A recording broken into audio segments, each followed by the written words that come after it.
네, 여러분 안녕하십니까. 뉴스와이드 시작하겠습니다. 어젯밤 인천 연수구에서 아버지가 아들을 살해한 사건이 벌어졌습니다. 범행에 사용된 물건은 다름 아닌 사제 총기였습니다. 아버지가 아들을 향해 산탄 2발을 발사한 겁니다. 의문이 많이 드는 사건입니다. 먼저 우리나라 살인사건에서 사제 총기가 등장한 점입니다. 60대 아버지는 이걸 직접 만든 것으로 보입니다. 또 오늘 새벽 아버지 집에서 발견된 15개의 폭발물은 무슨 목적이었는지도 의문입니다. 특히 오늘 낮 12시로 폭발하도록 타이머가 설정돼 있었는데 결국 시한폭탄이었다는 겁니다. 무엇보다 사제 총기까지 만들어서 아들을 살해한 이유가 뭐냐는 겁니다. 그것도 자신의 생일을 축하하기 위해 마련된 자리에서죠. 지금 현재요, 인천 연수 경찰서장이 브리핑을 하고 있습니다. 그 내용 먼저 들어보도록 하겠습니다. 였으나 피해자 검거 후 서울청 경찰특공대에서 신나 등 위험물질에 대하여 완전히 제거 조치하였습니다. 다음은 검거 경위입니다. 7월 20일 21시 33분경 시아버지가 남편을 총으로 쐈다는 112 신고를 접수하고 강력팀, 경찰 특공대, 소방 등 현장을 출동하여 현장 통제 및 피해자 이동 동선을 확인하였으며 발생 장소 이탈이 확인되어 피해자 주거지인 도봉서와 공조로 피해자가 렌터카를 운행한 사실을 확인하고 차량을 긴급 수배하였고 7월 21일 00시 15분경 서울청 방배서 도봉경찰서 남태령 지구대에서 피해자 차량을 발견하고 긴급 체포하였습니다. 피해자는 총기를 소지한 채 약 3시간가량 도주하는 과정에서 서울 방배서 도봉서와의 신속한 공조로 추가 피해 없이 검거하였으며 피해자 검거 과정에서 자택 주거지에 인화성 물질을 설치하였다는 진술을 확보 후 서울청 경찰특공대와 공조하여 자택에 설치된 인화성 물질을 제거하고 아파트 주민 69명, 상가 내 36명 등 총 105명을 대피시키는 등 주민들의 안전을 우선 확보하였습니다. 다음은 범행 동기 및 수사 진행 사항입니다. 금일 진행된 피해자 조사에서 범행 동기는 가족 간의 불화에 의한 것으로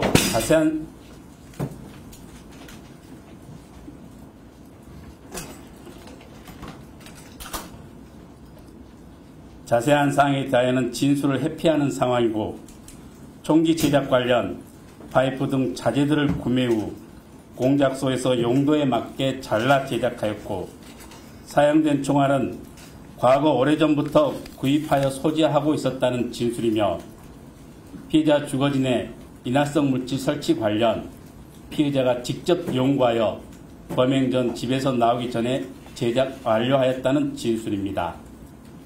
마지막으로 향후 수사 사항입니다. 피해자 상대로 총기 소지 경위 및 인화성 물질 설치 경위 등에 대해서 수사 후 총포하약법, 폭발물 사용죄 등 적용 법률을 검토 후 구속영장을 신청할 예정이고 피해자 사체에 대하여 부검 실시하여 사인을 명확히 규명할 예정이며 또한 인천청, 서울청, 경기남부청 등 프로파일러를 투입하여 피해자의 범죄 행동을 분석하고 향후 수사에 활용할 예정입니다. 현재 피해자 아내 및 자녀 2명 등에 대해 트라우마 극복을 위한 심리 치료와 피해자 병원 치료비 등 유족과 연락체계를 구축하여 피해자 보호 활동에도 최선의 노력을 다할 예정입니다. 감사합니다.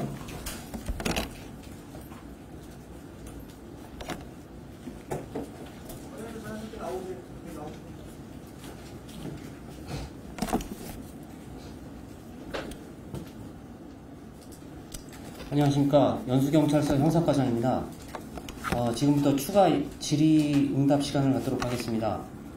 답변드릴 내용은 피의자 진술에 따른 것으로 보강 수사를 통해서 객관적으로 추가 확인할 예정임을 우선 알려드립니다. 질문 받겠습니다. 네, 말씀하십시오. 박성미 기자입니다. 예, 지금 가정 불화라고만 간단하게 나왔는데 이게 아들에 대해서 어떻게 이런 어떤 뭐랄까 이게 충격을 품게 됐는지 그거에 대해서 좀 한 말씀 부탁드리겠습니다. 네, 지금 그 피의자가 그 구체적인 동기에 대해서는 진술을 회피하고 있는 상황입니다. 그래서 차후에 프로파일러 등을 투입을 해서 상세 내용을 확인할 예정입니다. 다른 질문 있으십니까? 범행 당시에 사대총이 2개로 두발 발사했다고 알고 있는데 한 발씩 발사한 네, 정확한 그 실탄 사용 개수를 말씀드리겠습니다. 그 피의자가 그 산탄 총알을 총 3발을 발사를 했는데 피의자를 향해서 2발을 발사하고 문에다가 1발을 더 발사를 했습니다. 그래서 사용한 총알은 총 3발입니다. 총기라고 말씀드리기가 굉장히 어려운 게 이게 굉장히 조악하게 만들어져 있는 사제 총기다 보니까 총신 한 열에, 그러니까 쇠파이프로 이루어진 총신 한 열에 총알이 1발이 들어갑니다.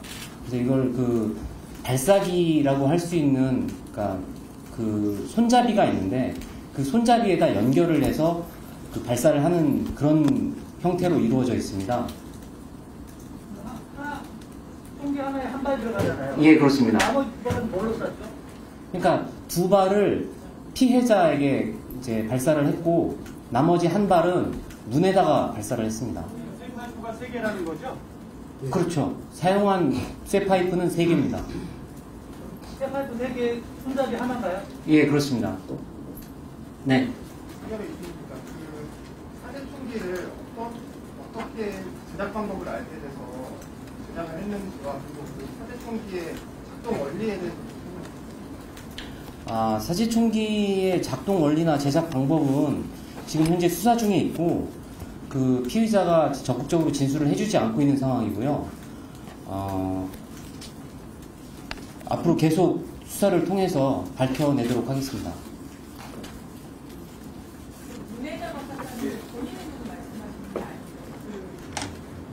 문입니다. 문. 예. 네. 네.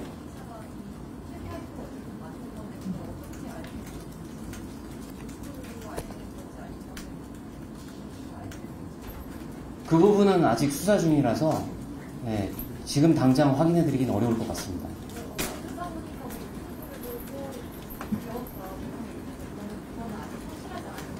예, 그 기사는 제가 확인해드린 기사가 아닙니다. 네, 말씀. 헤럴드 경제 이영희 기자입니다. 2가지 질문 있는데요. 그 총을 격발하는 장소가 가족들이 다 모여 있는 곳, 그러니까 아이들 2명이 볼 수 있는 장소에서 격발을 한 건지랑 먼저 두 번째로는 사제 총기가 화약에 의해서 발사되는 건지 아니면 장력에 의해서 발사되는 건지 좀 말씀해 주실 수 있나요? 네, 그 격발을 한 장소는 그 아파트 실내에서 이루어졌기 때문에 가족들이 모두 볼 수 있는 상황이었고요.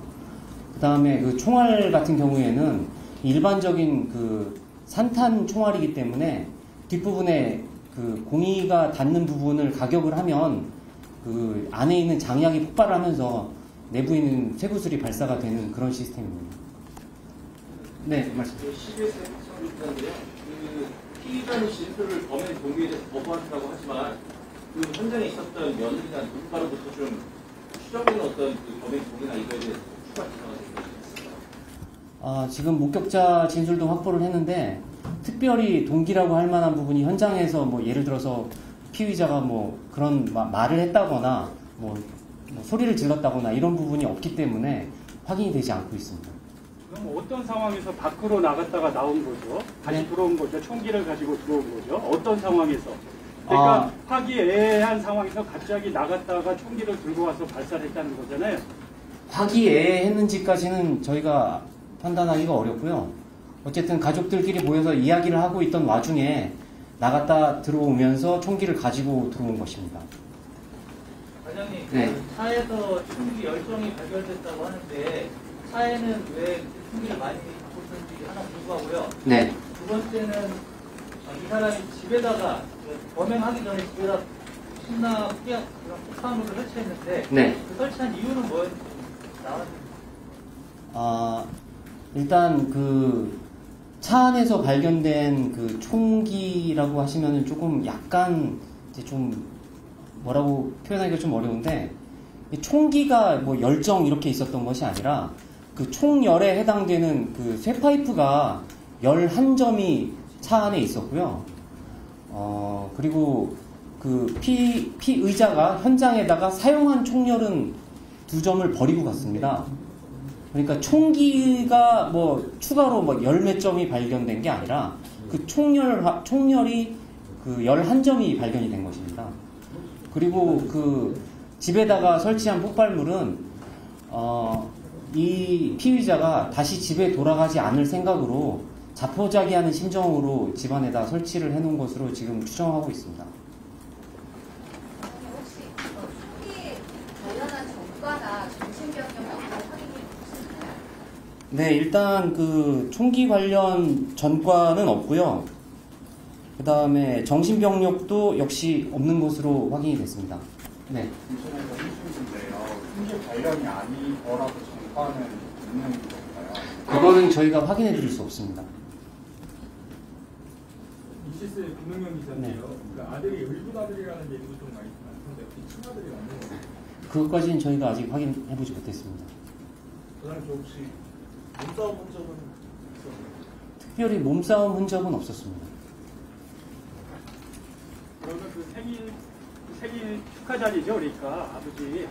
네, 그렇습니다. 그 어떤 대화가 주로 오고 갔다고 유족들은 말씀하시나요? 아직 대화 내용까지는 파악하지 못했습니다. 네. 이걸 전문가님과 그 생일 파티에 지인들도 같이 있었다고 하는데 지인들은 그 피의자와 어떤 관계? 피의자와 관계가 있었던 것은 아니고 그 피해자의 처의 지인입니다. 또 질문 있으실까요? 네.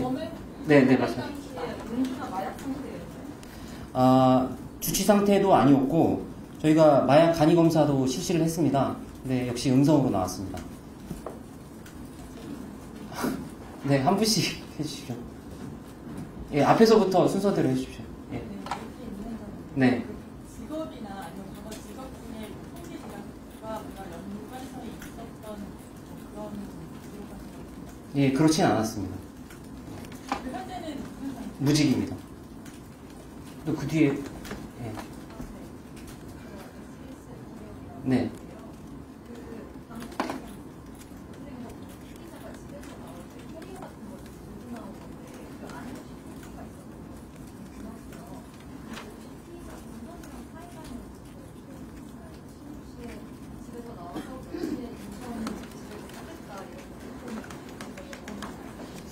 구체적인 내용은 저희가 수사상 말씀드리기가 좀 곤란하고요.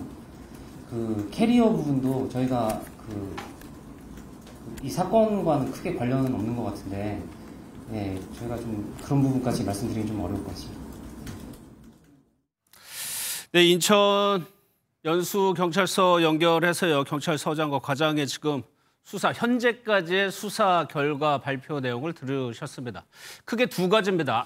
아버지가 아들을 향해서 사제총기를 이용해서 살해했다는 사건이고, 아버지 집에서 발견된 인화성 물질, 폭발물로 보이는 인화성 물질, 크게 두 가지 사건이 연관되어 있는데 이 내용이요. 세 분과 함께 처음부터 끝까지 자세하게 살펴보도록 하겠습니다. 김유진 MBN 아나운서, 임주혜 변호사, 서정빈 변호사 나오셨습니다. 어서 오십시오. 예. 안녕하세요. 지금 인천 연수경찰서에서 대략적인 사건 개요를 들었습니다. 일단은 처음으로 사건이 일어났던 어제 밤으로 한번 돌아가 볼게요. 식사 중이었어요. 아버지가 아들에게 사제총기를 발사를 합니다. 그렇습니다. 사건의 전말을 자세히 짚어볼 텐데요. 인천 연수구의 한 아파트에서 벌어진 일입니다. 어젯밤 9시 30분쯤 60대 아버지가 30대 아들에게 사제총기를 격발을 했고 옆에 있던 며느리가 시아버지가 남편을 쐈다라면서 신고를 하게 됐는데요. 즉시 출동한 경찰이 심정지 상태인 30대 아들을 발견해서 병원으로 옮겼습니다. 하지만 끝내 목숨을 잃은 것으로 알려지고 있고요. 현장에서는 사제총기 한 정이 발견이 됐다고 합니다. 예, 이 아버지는 총기를 소지한 상태로 서울 쪽으로요. 3시간가량 도주를 했습니다. 여기서 인천 여수경찰서 도봉서하고 공조를 해서 이 아버지를 잡았다는 얘기죠. 그 잡은 이후로 수사를 진행하고 있습니다. 당시에요. 지금 경찰 설명에 따르면은 3발을 쐈다는 겁니다. 아버지가 3발을. 2발을 아들에게 쏘고 1발은 그 집에 있는 문 쪽으로 쐈다는 얘기입니다.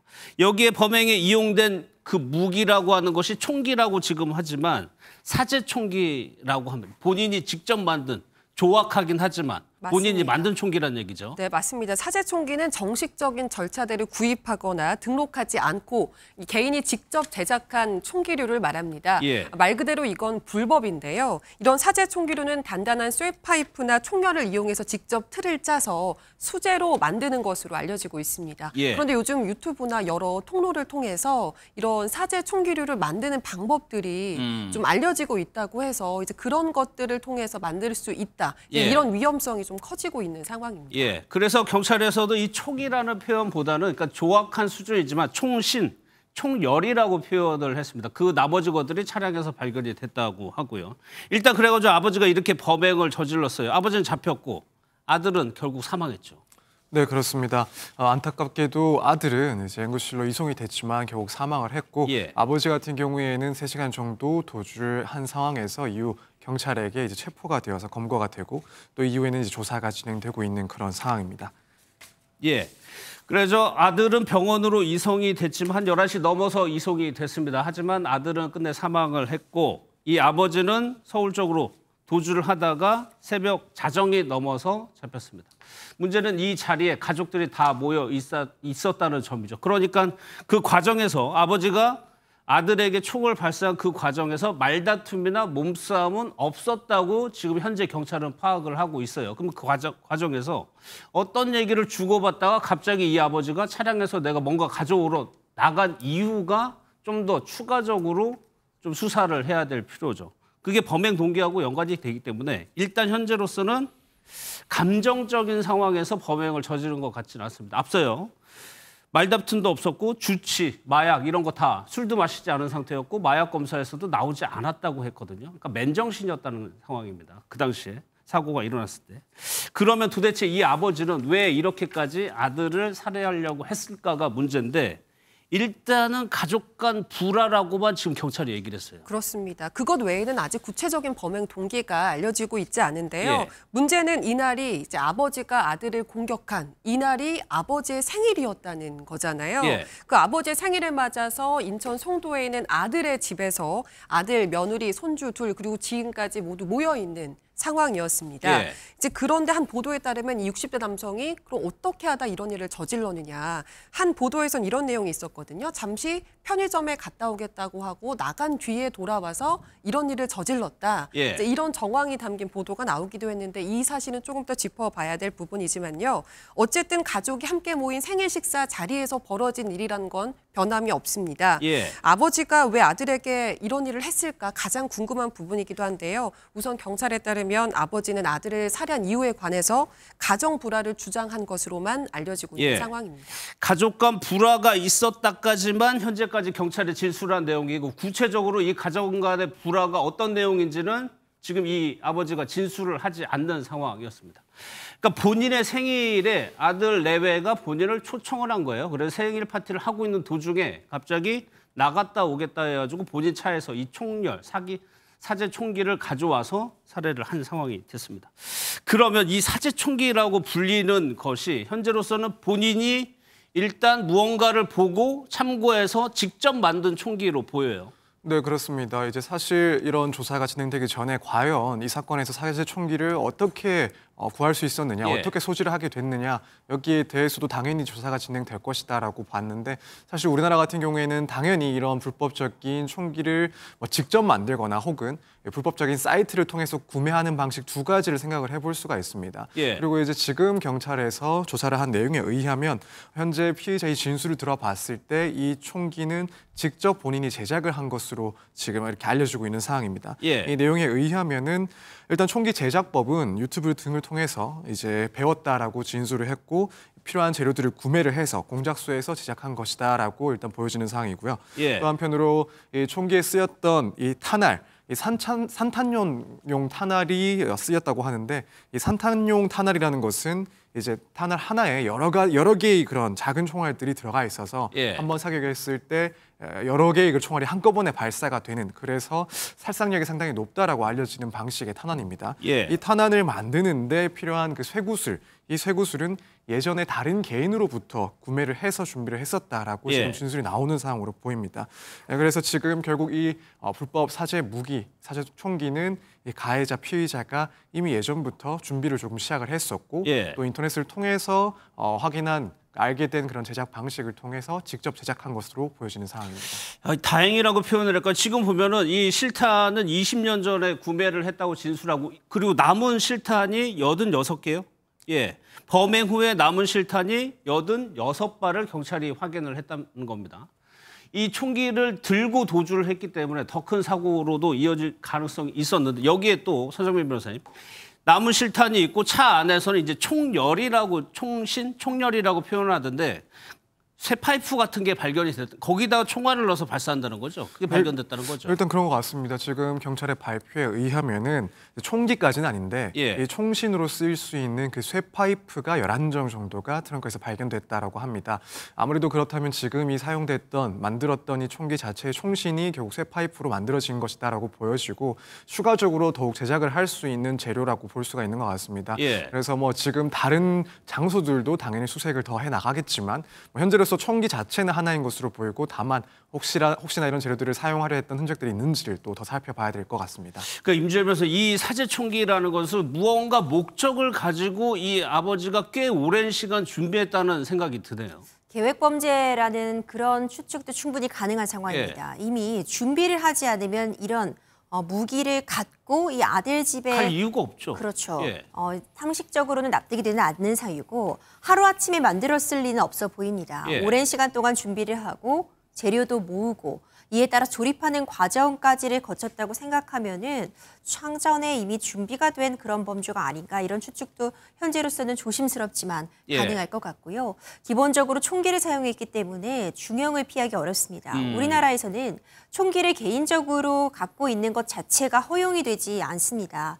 극히 예외적인 경우를 제외하고는 총기를 소지하는 것 자체가 불법적이고요. 판매하는 경우에도 10년 이하의 징역, 중형에 처해질 수 있습니다. 뿐만 아니라 총기를 어떻게 만드는지 관련된 영상을 올리거나 해도 3년 이하의 징역에 처해질 수 있을 정도로 총기와 관련된 관련 규정들이 있는데, 강하죠, 우리나라가. 문제는요.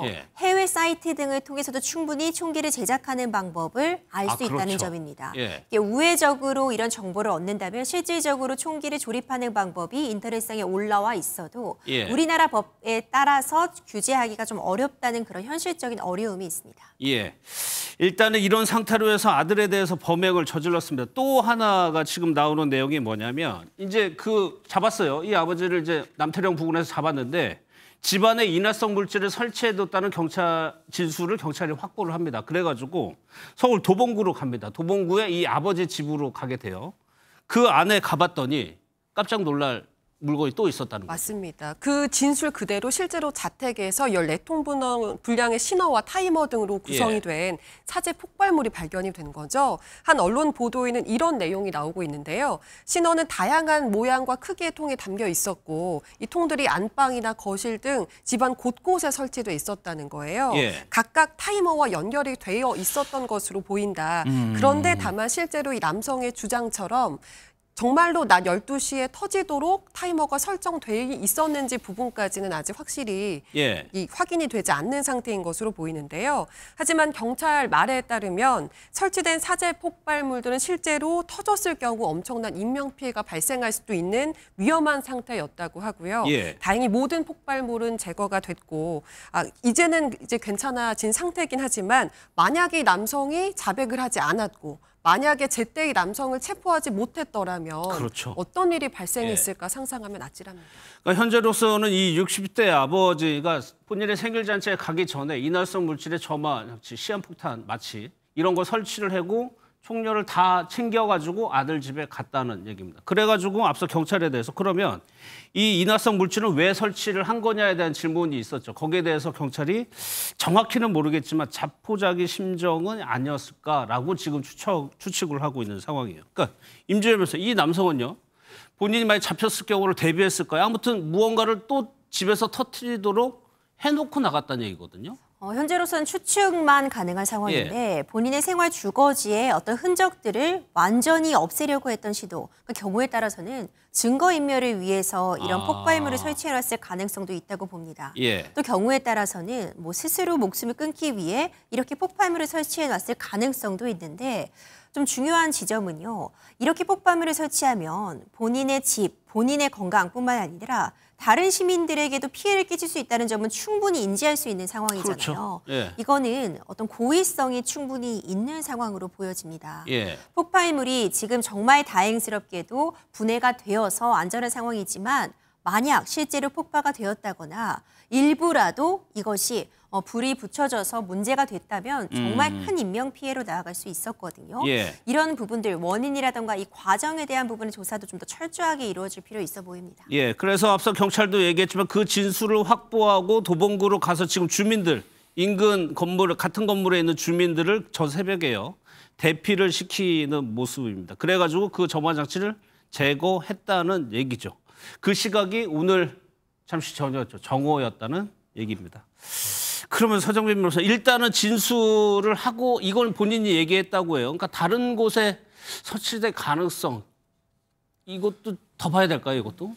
네, 일단은 그런 가능성을 배제하지 않고서 조사를 계속해 나가야 되지 않을까 생각이 됩니다. 물론 뭐 있는 그대로 결국에는 진술을 했을 가능성도 분명히 있습니다만 아무래도 이 사건 범행 자체가 전체적으로 상상하기 힘들었던 그런 상당히 특수한 그런 범행이기 때문에 말씀하신 다른 곳에 이런 폭발물이 설치가 되어 있을 가능성 역시도 배제하지 않고 이런 수사들을 확대해 나가야 되지 않나라는 생각이 듭니다. 우선 뭐 지금 아버지가 아들에게 이렇게 총기를 사용을 해서 사제 총기를 이용해서 살해를 했다라는 그 범행 자체도 상당히 상상하기 힘들기도 하고 또 한편으로는 자기 집에 이렇게 불법적인 또 폭발물을 설치했다라는 내용 역시도 이 다른 사건들과 비교했을 때 납득하기 어려운 그런 상황들입니다. 특히 이제 경찰에서 추정하기로는 이런 폭발물을 설치한 것이 자포자기 심정인 것 같다라고는 하는데 뭐 이 말은 아무래도 피의자 신문 과정에서 이 범인의 입에서 나온 이야기가 아닐까라고 생각이 됩니다.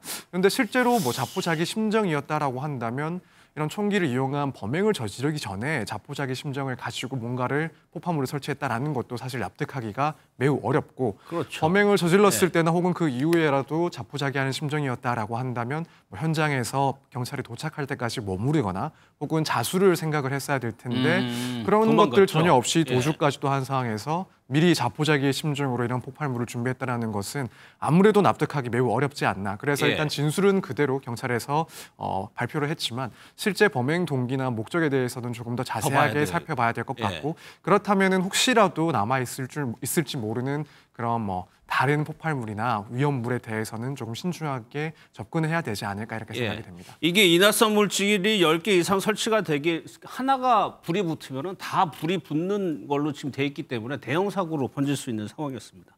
그럼 도대체 이 아버지는 어떤 사람이길래 이런 짓을 저질렀을까?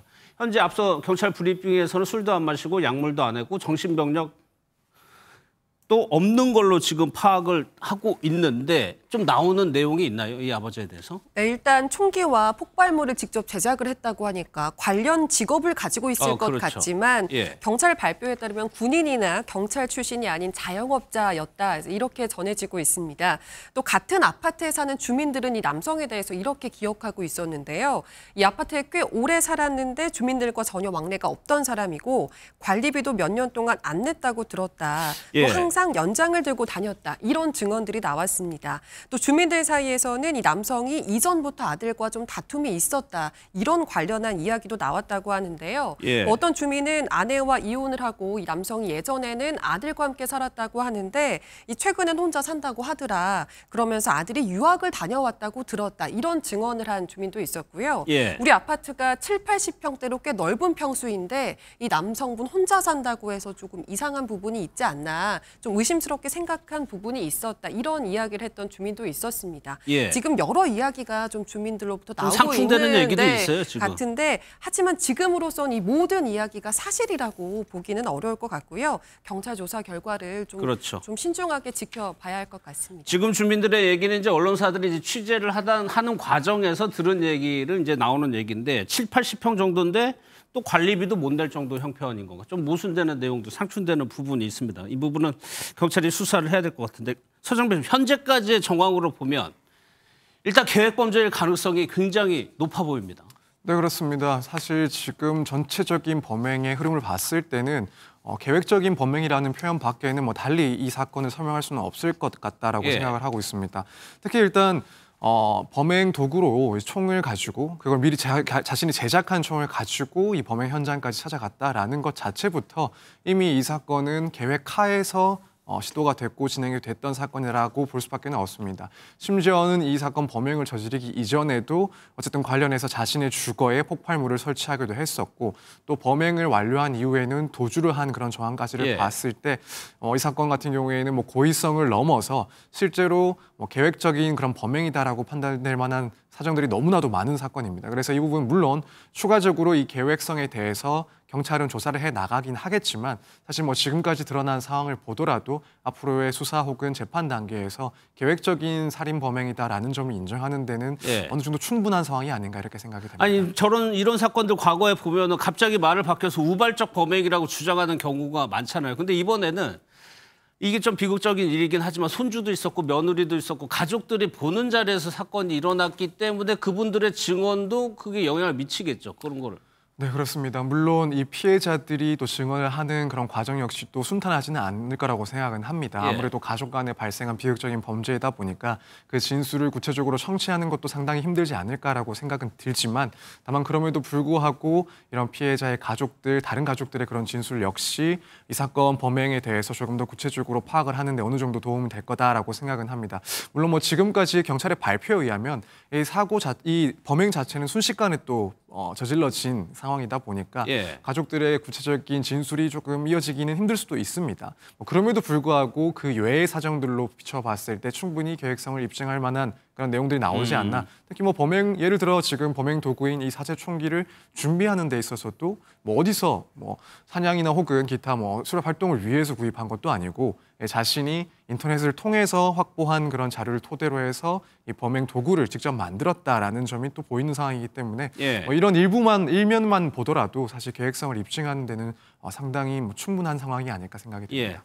또 방금 전에 속보 자막을 보면은 아들과 정례적으로 왕래가 있었다라는 또 진술이 있다 보니까 조금 더 이 부분도 좀 봐야 될 것 같아요. 지금 그러니까 두 군데에서 이제 사고가 났죠. 처음에 이제 격발이 일어났던 곳이 인천 송도다 보니까 인천 송도 그 아파트에 사시는 분들은 그 소리를 들었을 거란 말이에요. 실제로 주민들이요, 이 늦은 밤 시간에 쾅쾅쾅 크게 3번 쾅쾅쾅 소리를 들었다라는 진술도 나오고 있습니다. 지금 3발이 격발되었다고 그러네요. 하니까 그 소리였을 가능성도 충분히 있어 보이고요. 사건이 일어난 직후에 관리사무소 측에서 주민들에게 안내 문자도 보냈다고 하는데 지금 특공대가 출동한 상태다. 가급적 이 밤새 집안에 좀 머물러 달라 이런 안내 문자도 나갔다고 합니다. 이 해당 지역이 아이들도 굉장히 많이 거주하고 있는 동네여서 많은 분들이 굉장히 밤새 잠 못 이루면서 걱정을 했다는 이야기 전해지고 있는데요. 천둥이 치는 소리같이 분명히 큰 소리를 들었다 이런 주민들도 있고요. 뭔가 시끄러운 소리가 나서 불안감에 잠을 잘 수가 없었다 이런 주민들의 증언들도 뒤따르고 있습니다. 그러니까 우리나라는 그 총기에 대해서는 상당히 안전지대에 속한 편이죠. 그러면 서정민께서 그런데 총기 관련한 사고가 이따금씩 지금 나오고 있단 말이에요. 네, 그렇습니다. 사실 이 사건이 터지고 나서 비교를 하고 있는 그리고 비교가 되는 사건 중에 하나가 2016년에 있었던 오페산 총격 사건입니다. 이 사건도 당시에 사실상 우리나라에서 거의 처음 발생한 그런 사제 총기로 인한 살인 사건이라고 평가를 하고 있는데 당시 사건을 조금 들여다보면은 2016년 10월에 이 범인인 선병대 씨가 자택 인근에서 총기를 난사하고 도주를 했었습니다. 그리고 신고를 받고 출동한 경찰을 마주하고 이때 경찰을 향해서 자신이 준비했던 사제 총기를 발사해서 결국 경찰이 숨지는 사고였습니다. 그랬죠. 사실 이때 이 사건 자체가 대한민국에서도 유례가 없는 사제 총기 살인 사건이었기 때문에 그 자체로 충격이었고 예. 더 이상 우리나라도 이런 총기와 관련해서 총기 위험과 관련해서 안전지대가 아니다라는 말이 이미 이때부터 나오기 시작했었습니다. 그런데 이제 문제는 점점 더 이런 사제 총기를 제작할 수 있는 그런 방법들이 인터넷에 확산이 되고 예. 또 그걸 이용해서 실제로 이런 실생활에서 구입 가능한 그런 물품들로 사제 총기가 만들어지기도 하고 그러다 보니 결국에는 우리나라의 그런 사제 총기와 관련된 그런 위험성이 더욱 높아진 건 아니냐. 예. 또 특히 최근에는 3D 프린터를 이용해서 그런 제작 설명서나 혹은 제작 방법들, 이용 방법들 이런 것들이 너무 쉽게 퍼지게 되면서 더욱더 그런 위험성에 대한 이야기들이 많이 나오고 있는 상황입니다. 예. 그래서 이 시점에 와서 다시 한번 이런 사제 총기들을 규제를 한다거나 혹은 미리 좀 예방할 수 있는 정책 혹은 법안들을 마련하는 시점이 되지 않았나 이렇게 생각이 됩니다. 예, 조악하다고는 했지만 어쨌거나 인명을 살상할 수 있다는 거죠. 그러니까 임재현 변호사님, 앞서 해외 사이트에서 그렇게 만들어서 영상을 올리는 걸 우리가 막을 방법은 없는 건가요? 그렇죠. 이게 해외 사이트에서 직접적으로 이런 동영상을 올렸을 때 우리가 이걸 접근을 차단한다거나 하는 시도가 쉽지는 않습니다. 예. 일단 일일이 다 찾아내기도 어려울 뿐만 아니라요. 이 총기를 제작하는 방법이 이미 너무 무분별하게 많이 퍼져 있다는 점도 문제로 꼽히고 있는데요. 우리가 장난감 총 같은 거는 아이들 장난감으로도 구입이 가능합니다. 그런데 이런 조악한 수준일지라도 일정 부분 어떤 조립만 더해진다면 이게 실제로도 사람의 목숨을 앗아갈 수도 있는 그런 무기로 그렇죠. 변화가 가능하다는 점, 개조가 가능하다는 점이 좀 문제점으로 꼽히고 있고 예. 3D 프린터가 보급이 되면서 관련된 부품 같은 것도 너무나도 쉽게 개인이 만들 수 있는 거죠. 이렇게 사제로 만들어내면은 사실상 그 어떤 제재도 받지 않고 본인의 판단에 따라서 사용할 수 있도록 되다 보니까 분명히 관리가 다시 한번 어떤 규제에 따라 필요한 네. 시점입니다. 재점검을 해봐야 될 시점인 것 같아요. 남은 실탄이 아까 86발 정도가 벌써 이미 있었다고 하니까 이 내용은 내일까지도 추가로 해서 이제 조사 결과가 나올 것 같습니다. 예, 오늘은 이 정도로 마무리하고 다음 좀 사건을 볼 텐데 저희가 지난주에 여수에서 있었던 관광지에서 있었던 일 전해드렸죠. 이번에는 울릉도입니다. 어떤 일인지 영상으로 좀 먼저 보겠습니다.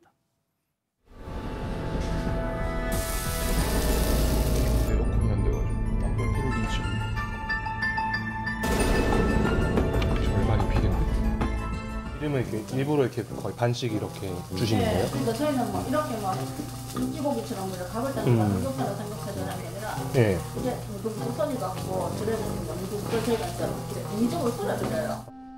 밤새 에어컨이 안 돼가지고 에어컨이 계속 안 되는 부분이에요? 더우시면 선풍기라도 가져다 드릴까요? 라고 안내를 해주시거나.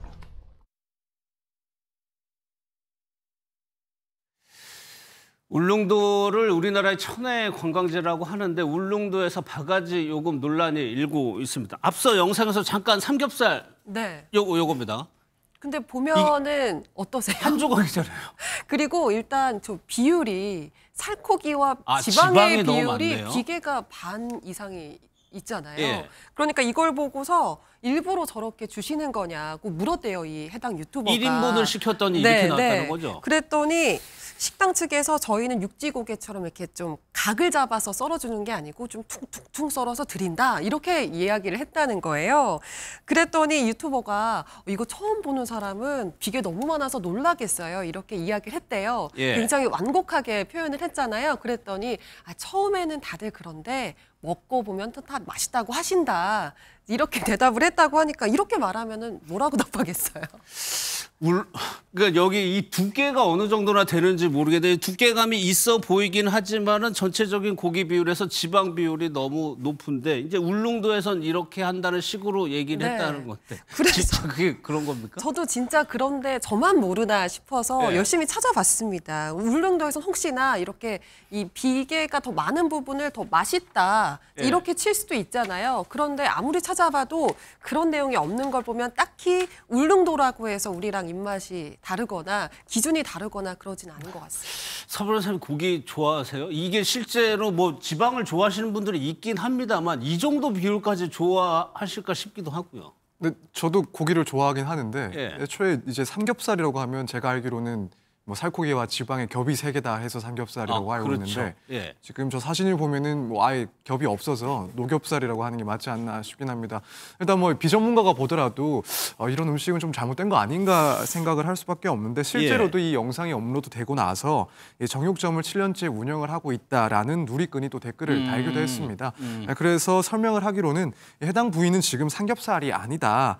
저런 모양의 삼겹살은 없고 이 미박 후지 그러니까 껍데기를 제거하지 않은 뒷다리살로 보인다라고 하면서 이렇게 거짓말로 삼겹살을 팔았으니까 이것은 신고해야 된다라는 그런 이야기도 나왔습니다. 일단 댓글에 달린 이제 글을 이제 소개를 해주신 거예요. 그런데 이 이제 유튜버가 이제 이런 영상을 올린 건데 뭐 이 사람이 얘기하는 거는 비단 이것 문제만은 또 아닌 것 같아요. 그렇죠. 삼겹살도 삼겹살인데 그 다음에 먹은 음식도 가격이 만만치가 않았습니다. 울릉도 가면 꼭 한 번은 맛봐라 하는 죽이 있습니다. 바로 따개비 죽이라는 건데요. 따개비 죽이요? 이 따개비 죽을 먹으러 이 유튜버가 다시 더 다른 식당을 방문을 한 겁니다.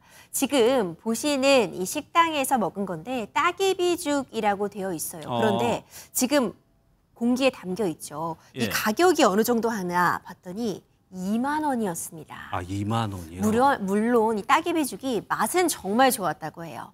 맛은 흠잡을 것 없이 아주 맛있다고 하지만 이 전복죽도 제주도 가서 먹으면 한 13,000원 정도였는데 따개비죽이 2만 원이나 했다? 그리고 요만큼에? 이러면서 이거 울릉도 프리미엄이라는 얘기 말로만 들었는데 실제로 죽값에도 반영이 되어 있다 이런 감성평을 남기기도 했습니다. 일단은 저 가격에 대해서 좀 주관적이긴 하지만은 일단은 좀 비싸다라고 생각하시는 분들이 좀 더 있을 것 같다는 생각이 드는데 여기서 끝난 게 아니고 숙소도 얘기하더라고요. 맞아요. 요즘 날씨 정말 덥잖아요. 뭐 낮이고 밤이고 에어컨 없이 생활하기 굉장히 힘든 이제 날씨인데 이 유튜버가 묵었던 숙소에 에어컨이 고장이 난 거예요. 그래서 밤새 땀을 뻘뻘 흘리면서 잤다고 했습니다. 그런데 문제는 물론 뭐 에어컨이 고장 날 수 있잖아요. 이 숙소 측의 대처에 좀 문제가 있었던 것 같아요. 뭐 이런 문제가 발생하면 뭐 방을 바꿔준다든지 아니면 선풍기라도 가져다 준다든지 이런 대처를 좀 해야 되는데 그런 대처 없이 와서 에어컨 안 되는구나 이렇게 확인만 하고 돌아갔다고 하고요. 이 과정에서 어떤 사과도 없었다고 전해집니다. 게다가 보통의 이 국내 숙소에서 체크아웃 시간 하면은 보통은 오전 11시 정도를 생각하잖아요. 그렇죠. 그런데 이곳의 체크아웃 시간이 10시 30분이었대요. 조금 빨랐다는 거죠. 그리고 그마저도 체크아웃 시간이 되기 전에 전화가 온대요. 객실로. 이제 퇴실 준비 해달라고. 이제 이러다 보니까 만약에 유튜버 분이 이야기한 경험이 모두 사실이라고 한다면 투숙객 입장에서는 챙겨줘야 될 것들, 뭐 에어컨이든 선풍기든 이런 거는 하나도 안 챙겨주고 참 체크아웃 시간 는 별걸 다 잘 챙겨준다. 이런 좀 아쉬움을 느꼈을 수 있을 것 같습니다. 일단은 이 식당이나 뭐 숙소 측의 입장은 아직까지는 없어가지고 일단 이 유튜버가 얘기한 그 주장대로 좀 저희가 전해드리고 있습니다. 그럼 이 영상만 보면 울릉도에 대한 인상이 부정적으로 바뀌겠는데요. 그렇죠. 이 유튜버는 이렇게 이야기를 하더라고요. 울릉도 이번 여행에 대해서 섬 사람들이 살아가는 방식을 경험해보고 싶다면 괜찮지만 다른 관광지에서 누렸던 것을 누릴 생각을 하고 오면 좀 안 좋은 기억이 생길 수도 있을 것 같다. 이렇게 코멘트를 남겼습니다. 누리꾼들은 영상을 보고 어차피 다신 안 볼 관광객이라서 바가지를 씌우는 것 아니냐. 이제 이런 반응을 보인 사람도 있었고요. 영상을 보고 나니까 울릉도 가족여행을 가려고 했던 것 취소했다. 이런 반응을 남긴 사람도 있었습니다. 다만 이번에 나온 식당이나 숙소가 문제가 있었을 뿐이지 모든 곳을 좀 일반화하는 것은 좀 조심해야 된다. 이런 지적도 있었습니다. 근데 임진왜란 생각해보면 울릉도가 워낙 섬이고 멀리 떨어져 있으니까 식자재가 가는데 비용 뭐 이런 것들이 추가될 수는 있을 것 같긴 하던데요. 그렇죠. 그런 점들 때문에 울릉도 프리미엄이다 이런 얘기가 나왔습니다. 식자재를 운반하는데도 배로 운반해야 되니까 운반비가 더 들 수밖에 없습니다. 그리고 도시가스를 사용하는 것이 아니라 개별 가스통에다가도 이제 가스를 사용해야 되는 어려움도 있고요. 인건비도 상당히 비싼 편이라고 합니다. 식당에서 이제 일할 직원들 구하려면 다른 서울이나 육지보다 더 높은 임금 제시해야 된다는 이야기도 나오는데 그럼에도 불구하고 해도 너무하다라는 이야기가 나오고 있는 거죠. 울릉군에서도 이런 문제점을 인식을 하고 지역 물가를 안정화시키기 위해서 일부 화물 운송비를 지원하고는 있는데 이렇게 천정부지로 그때그때 달라지는 물가를 잡기엔 역부족이라고 하고요. 울릉도 정말 아름다운데 외국인 관광객들 많이 오면 정말 좋잖아요. 근데 이렇게 바가지 물가가 있는 한 더 많은 관광객 유치에는 좀 어려움이 있지 않을까 아쉬움이 남습니다. 채용도 어렵겠네요. 그래가지고 이제 급여를 주려면 이제 채용을 하기 위해서는 더 줘야 된다는 얘기입니다. 이 관련해서 뭐 울릉도나 뭐 식당의 입장이 나오면 저희가 또 전해드릴 텐데 저희가 앞서 지난 주간에 전해드린 여수 식당의 불친절 이 부분에 대해서는 식당에서 입장을 내놨습니다. 네, 그렇습니다. 이제 여수에 있는 한 식당이었죠. 유명 방송인 풍자 씨가 소개를 했던 그런 식당이기도 했는데 해당 유튜버가 이곳을 방문을 했다가 불친절한 대응이 고스란히 영상에 담기면서 상당히 논란이 됐던 그런 식당이었습니다. 이제 논란이 커지자 이 풍자 씨가 또 직접 해당 유튜버를 만나서 이야기를 듣기도 했었고 그 과정에서 이 유튜버가 밝히기를 실제 상황은 영상으로 공개됐던 것보다 더 심각했다. 공개한 게 다가 아니다라는 입장을 밝히기도 했습니다.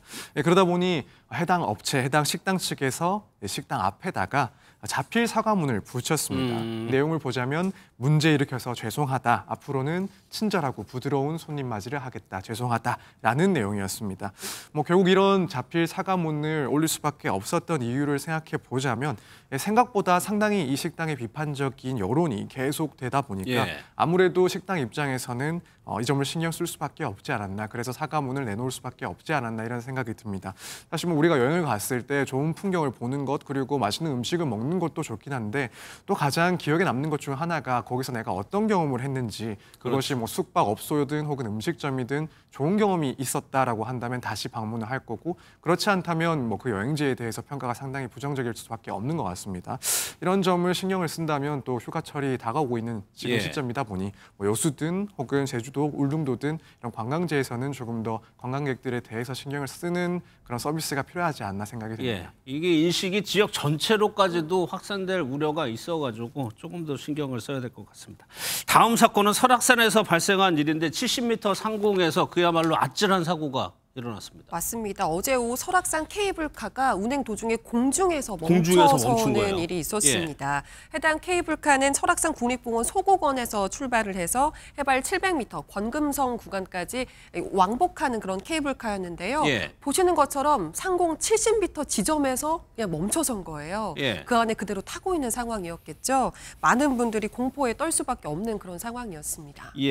뭐 물론 안 그러시는 분도 있겠지만 이런 거 탈 때마다 좀 불안감 가지고 있는 분들 많을 텐데 이 승객들 여기 타고 있었던 승객들은 굉장히 놀랐을 것 같습니다. 그렇죠. 거기다가요. 상행선과 하행선 모두 고장이 났습니다. 상행선에 42명의 승객이 타고 있었고 하행선에 44명의 승객이 있었습니다.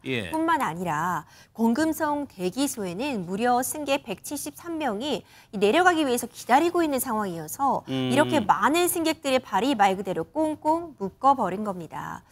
수리에도 시간이 상당 부분 걸렸는데 2시간여 만에 수리가 됐는데 일단 하행선 쪽이 수리가 되어서요. 먼저 승객들이 내려왔습니다. 그리고 상행선과 지금 권금성 대기소에 대기하고 있던 승객이 모두 다 내려오기까지는 4시간 34분이 걸렸다고 해요. 굉장히 긴 시간 동안 승객들의 발이 꽁꽁 묶였던 상황이었습니다. 일단은 저게 멈췄으니까 저 안에서 구조되기까지 4시간 30분이면 지금 폭염이잖아요. 네, 그렇습니다. 저 에어컨 없었다면서요? 네, 그렇습니다. 이제 그 점이 또 이 승객들에게는 너무나 힘든 상황에 요인이 되지 않았을까 생각이 됩니다. 일단 70m 상공에 이렇게 케이블카에 갇혀 있고 또 여러 다수가 있는 밀폐된 공간인데다가 이제 외부는 또 보이는 유리창으로 되어 있기 때문에 이 공포감이 상당히 극대화될 수밖에 없는 그런 환경이었다라고 보여지는데 특히나 이제 당시 폭염주의보가 발령이 됐던 날씨라고 합니다. 그러다 보니까 이런 냉방시설이 없는 케이블카 안에서 수시간 동안 갇혀 있다 보니까 아무래도 정신적인 압박감, 공포심이 큰 상황에서 호흡곤란까지도 호소를 하는 그런 승객들도 있었다라고 합니다. 그래서 이런 날씨까지도 승객들에게 상당한 공포가 되는 그런 상황이었습니다. 정신적인 충격뿐만 아니라 탈수 환자의 어떤 분은 쓰러졌다는 것이 그 탑승객의 얘기인데 그런데 이런 와중에서 내가 언제쯤이면 이게 움직여서 구출될 수 있다라는 희망이 있으면 좋은데 그런 안내문도 없었다는 거죠? 맞습니다. 당시 케이블카에는 직원도 함께 동승하고 있었던 것으로 알려지고 있는데요. 그 직원은 15분 정도 뒤면 다시 운행을 할 거니까 대기해달라 이렇게 안내를 했지만 실제로는 굉장히 훨씬 더 많은 시간이 소요가 됐잖아요. 또 탑승객들은 이런 이야기도 했습니다. 직원들이 멈춘 이유에 대해서 잘 모르는 것 같았다. 관계자들끼리도 멈춘 원인에 대해서 말이 서로 달랐다. 그러니까 얼마나 혼란스러운 상황이었는지 이야기를 해주고 있는 것 같은데요. 뿐만 아니라 승객들의 보호 조치도 제대로 이루어지지 않았다는 주장도 나왔습니다. 대기 시간이 워낙 길어졌고 많은 사람이 있었는데 고지가 제대로 되지 않았다고 했잖아요. 그런데 승객들이 이제 막 항의를 하니까 그제서야 간식 등을 제공하는 이런 조치가 있었다는 거예요. 이걸 통해서 당시에 미숙했던 상황 대처에 대해서 불만을 제기하는 목소리도 있었습니다. 관제실이나 관리실과 직접적으로 연결한 통신시설이 없었을까요? 안내방송이 없었다고 하는 거 보니까. 그러면 임주혜 변호사님, 왜 저 케이블카가 멈췄는지 원인 파악이 됐습니까? 현재로서는 계속 조사 중이긴 한데 유압 오일이 누출이 돼서 사고가 발생했다. 이렇게까지 일단 파악이 되고 있습니다. 하지만 정확한 사고 원인은 좀 정밀하게 조사가 필요해 보입니다. 이 일각에서는 이 케이블카가 1970년도부터 운행을 시작했기 때문에 중간중간 당연히 개보수 작업이라든가 교체 작업은 있었지만 일단 기본적으로 노후화된 부분도 문제점으로 지적하고 있기 때문에 정확한 사고 원인 조사 반드시 필요해 보입니다. 그럼 서 변호사님, 저기 정신적인 충격이라든가 지금 탈진해서 쓰러졌다고 하는 그 승객들이 이 업체나 대해서 뭐 피해 보상이나 이런 걸 신청할 수가 있어요? 네, 그렇습니다. 일단 이런 업체의 부주의로 인해서 이런 피해가 발생을 했기 때문에 당연히 업체 측에다가 보상을 요구를 할 수가 있습니다. 일단 탑승 요금 같은 경우에는 전면 환불을 해야 되는 그런 상황으로 보이고요. 그밖에 이제 정신적인 피해에 대해서도 배상을 청구를 할 수가 있습니다. 충분히 이러한 상황에서 정신적인 심한 스트레스를 받고 그만한 피해가 있었다라는 점은 예상을 할 수 있는 정도라고 생각이 됩니다. 실제로 이날 이 케이블카를 이용했던 한 학생의 얘기를 들어보더라도 당시에 운행 중단 사태로 인해서 몇 시간이나 일정의 차질이 발생을 하고 결국 그날 했어야 되는 일정들을 전혀 소화를 하지 못했다라고 이야기를 했고, 그리고 이 안에서 당연히 승객들이 겪었을 그런 정신적 고통은 충분히 크지 않았나. 그래서 이런 부분들은 금전적으로 또 환산이 된다라고 보고 있기 때문에 이제 업체 측에다가 이 배상을 청구하는 것도 충분히 고려를 해볼 수 있는 그런 수단입니다. 알겠습니다. 다음은 특검 수사 관련 내용으로 넘어갈 텐데 오늘 김건희 여사 특검에서요. 김건희 여사의 소환 날짜를 밝혔습니다. 다음 달 6일이고 윤석열 전 대통령에 대해서도 29일에 소환을 통보했습니다. 그 브리핑 내용부터 들어보도록 하겠습니다. 특검은 오늘 오전 윤석열 전 대통령에 대하여 7월 29일 화요일 오전 10시에 피의자로 출석하라는 수사협조 요청서를 서울구치소장에게 송부하였습니다. 또한 오늘 김건희 씨에 대하여도 8월 6일 수요일 오전 10시에 특검에 피의자로 출석하라는 출석 요구서를 주거지로 우편 송부하였습니다. 김건희 특검에서 수사의 정점은 당연히 김건희 여사입니다. 서정민 변호사님, 먼저 김건희 여사의 소환 시점을 명시했다는 거는 특검이 어느 정도 그 여러 가지 의혹에 대해서 어느 정도 혐의를 다졌다라고 봐야 되는 겁니까? 네, 우선은 소환 요구 자체를 봤을 때는 혐의 입증을 위해서 조사가 어느 정도 진행이 됐다. 따라서 이후에 소환을 해서 피의자 신문을 진행할 수 있을 만큼의 상황이 됐다라고 해석은 할 수 있을 것 같습니다. 다만 이제 한편으로는 지금 소환 일정 자체를 좀 상당히 늦게 잡은 편이긴 합니다. 지금 보름 뒤예요. 네, 그렇습니다. 지금 2주 넘게 뒤에 일정을 현재 발표를 한 건데 사실 이 점을 보면은 한편으로 방금 말씀드린 것과는 조금 별개로 아직까지 전체적으로 수사해 나갈 부분들이 그나마 조금 더 남아있다라는 판단도 하고 있지 않나라는 생각을 좀 해볼 수밖에 없는 것 같습니다. 이제 보통 이제 수사기관에서 소환 일정을 잡을 때 물론 일정 조율을 하기는 하지만 먼저 제시를 하는 일정은 상당히 좀 빠르게 잡긴 합니다. 예를 들어 며칠 뒤에나 혹은 일주일 정도 뒤 정도를 예정을 하고 만약 일정이 조율이 안 될 경우에는 이렇게 시점이 2주 뒤로도 미뤄질 수 있긴 하죠. 이런 과정을 거쳤는지는 모르겠지만 지금 특검 측에서 현재 보름 뒤로 일정을 이렇게 잡았다라는 것은 그 기간 동안 이 사건들에 대해서 조금 더 다져놓고 피의 사실에 대해서 조금 더 증인이나 혹은 증거들을 확보해 놓고 그 시점이 됐을 때 어느 정도 수사를 할 만한 그런 여유가 필요하다라는 판단도 조금 들어가 있지 않나. 이 시기를 봤을 때 그 정해진 일자를 봤을 때는 조금 더 수사가 필요할 수 있다라는 점을 보여주는 건 아닌가 이렇게 생각이 되기도 합니다. 임재범 변호사 혹시 그런 것도 작용이 됐을까? 보름 뒤로 해놓은 거는 그러면 김건희 여사 측에서 이 거부할 수 있는 이유, 명분을 안 주기 위해서 멀찌감치 이렇게 정해놓은 측면은 없을까요? 가능성은 있어 보입니다. 아주 임박해서 소환을 통보하면 뭐 건강상의 이유가 있다거나 뭐 핑계를 댈 수 있죠, 이유를. 그렇죠. 경우에 따라서는 가능하겠죠. 그런 부분도 있을 수 있고 제가 추측해 보기로는 그 시간 동안 다른 참고인들에 대한 조사라던가 다른 물증도 충분히 확보하기 위한 시간도 벌어둔 것 같습니다.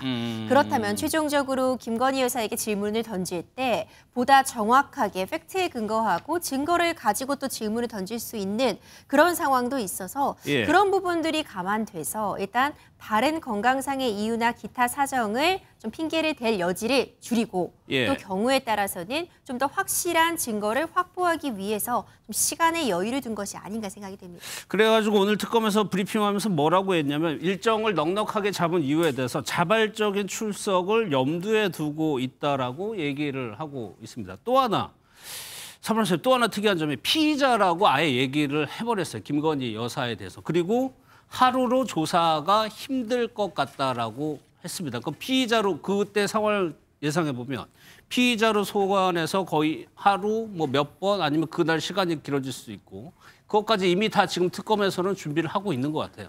네, 일단 그렇게 보입니다. 피의자로 특정을 한 것은 이미 지금까지 조사된 내용을 보더라도 단순히 참고인으로서 조사할 단계는 지났다. 이제 본격적으로 이 혐의 사실에 대해서 조사를 받아야 될 피의자다라는 것을 확실하게 못 박아둔 것이다라고 보여지고 사실 이 조사 횟수에 대해서도 이미 어느 정도 상당 횟수가 진행이 필요하다라는 것은 예상이 좀 되지 않았나 싶습니다. 그렇죠. 아무래도 지금 이 김건희 여사 특검법 같은 경우에는 총 16개의 수사 대상을 조사 대상으로 삼고 있기 때문에 또 한편으로는 지금 동시다발적으로 신속하게 수사는 진행되고 있긴 하나 어쩔 수 없이 결국 이 사건들에 대해서 시차가 발생할 수밖에 없고 또 경우에 따라서 김건희 여사에 대해서는 뭐 2회, 3회 혹은 나아가서 그 이상의 출석도 예상을 할 수밖에 없을 만큼 쟁점들이 많을 것으로 보여지는 상황입니다. 그렇기 때문에 앞으로 그 조사 일정은 조금 멀찌감치 다 잡아두긴 했지만 절대 그날 끝날 수 있을 만큼 혐의가 적지 않다. 추후에 추가적인 조사 일정들이 계속 연이어서 잡힐 수 있다는 점을 미리 조금 표시를 한 상황으로 보입니다.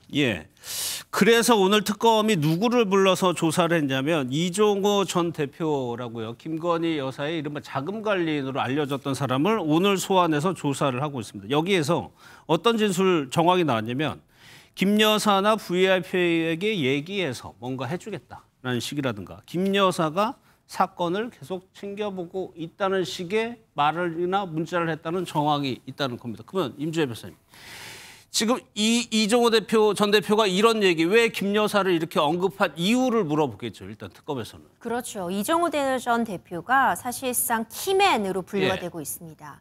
어떤 청탁이 있었다. 특히 순직 해병 관련해서도 어떤 외압이 있었는데 청탁이 있었다. 그런데 누가 그럼 그 청탁을 윤석열 전 대통령 부부에게 할 수 있는가에서 이종호 전 대표가 등장하고 있고요. 도이치모터스 주가 조작이나 삼부토건 그 외에도 어떤 그 로비와 관련된 부분들의 이 모든 쟁점이 결국 이 이종호 전 대표를 통해서 윤석열 전 대통령 부부에게 전달되었다라는 것이 지금 특검 측에서 바라보고 있거든요. 그렇다면은 실질적으로 이종호 전 대표가 어떤 진술을 하는지가 굉장히 중요한 의미를 갖게 되고요. 이종호 전 대표가 하는 진술과 이후에 진행돼 윤석열 전 대통령 부부의 그 진술과 만약 일치하는 부분이 있는지 모순되는 부분이 있는지 특검 측에서는 그 부분을 중점적으로 질문을 해 나가고 앞으로 수사력을 집중할 수밖에 없습니다. 이종호 전 대표를 소환한 날 특검에서 김건희 여사의 소환 날짜를 통보하고 공개를 했습니다.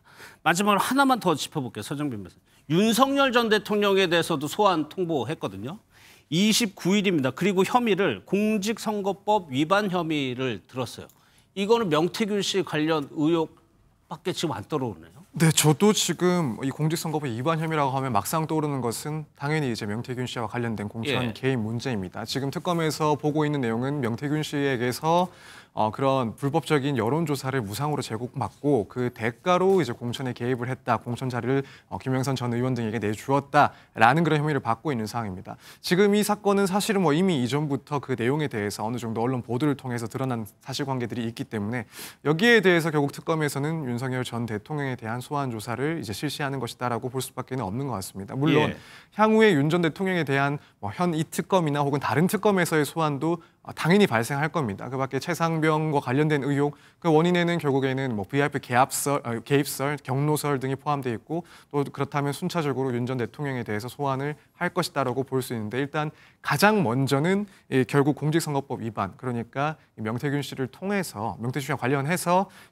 공천에 개입했다라는 그 부분에 대해서 소환 조사를 실시할 거다라고 예상하는 게 맞는 것 같습니다. 알겠습니다. 내란 특검에서는 윤 전 대통령을 이미 기소했죠. 이제 김건희 특검에서도 윤 전 대통령 부부를 이제 정면으로 겨냥을 하는 것 같습니다. 이제 정치권 소식으로 넘어가도록 하겠습니다. 이재명 대통령님께서는 다양한 의견을 경청하면서 고심에 고심을 계속하였고 이진숙 교육부 장관 후보자의 지명을 철회하기로 결정하셨습니다. 다양한 여러 의견이 있었던 것을 잘 알고 있습니다만 인사권자로서 여러 가지를 종합해서 이런 결정을 내렸다는 점을 국민 여러분께서 이해해 주시기를 바랍니다. 대통령께서 강선우 여가부 후보자에 대해서는 확실히 임명을 하시는 거라고 보면 되는 건가요? 그렇습니다. 지금 현재 11명의 임명되지 않은 11명의 후보자 중에 이진수 교육부 장관 후보자에 대한 지명만 철회하셨습니다. 장관 후보자의 거치와 관련하여 그분이 국회의원인지 국회의원이 아닌지가 주요한 고려사항은 아니었다는 점을 분명히 확인시켜드리겠습니다. 네, 두 분과 살펴보도록 하겠습니다. 이승훈 민주당 전략기획부위원장, 최경철 매일신문 편집위원 나오셨습니다. 어서 오십시오. 예. 안녕하세요. 어제 대통령실의 장고 끝에 결정이 있었어요. 강선우 후보자는 임명을 하는 것 같습니다. 그런데 그 이유가 중요한데 우상호 민정수석이 그거는 당에게 물어봐라는 취지로 오늘 인터뷰를 했어요. 당에서 요구를 한 겁니까? 그렇죠. 당 지도부에서 강력하게 강선우 후보 같은 경우에는 임명돼야 된다라고 굉장히 강하게 대통령께 요청을 한 것 같아요. 예. 그리고 또 아무래도 강선우 후보 같은 경우는 또 국회의 현역 의원이고 그렇다 보니까 국회의원들 간 신뢰감이 좀 있죠. 그리고 또 여가부라든가 이런 것에서 오랫동안 활동하면서 실력을 보여줬기 때문에 그런 측면에서 낙마를 하지 말아달라라고 이제 강하게 요청한 것 같고요. 다만 이제 대통령께서 바로 결정을 못하고 하루 정도 있었잖아요. 거의 하루를 고민했다고. 그렇죠. 나와요. 하루면 굉장히 오래 고민한 건데 이 갑질 의혹에 대해서 정말 이 갑질 의혹이 사실인가, 그리고 여기에 대해서 해명이 됐는데 얼마나 국민들께 해명이 된 것인가에 대한 고민을 많이 했다라고 합니다. 그럼에도 불구하고 이제 결정을 하신 거고요.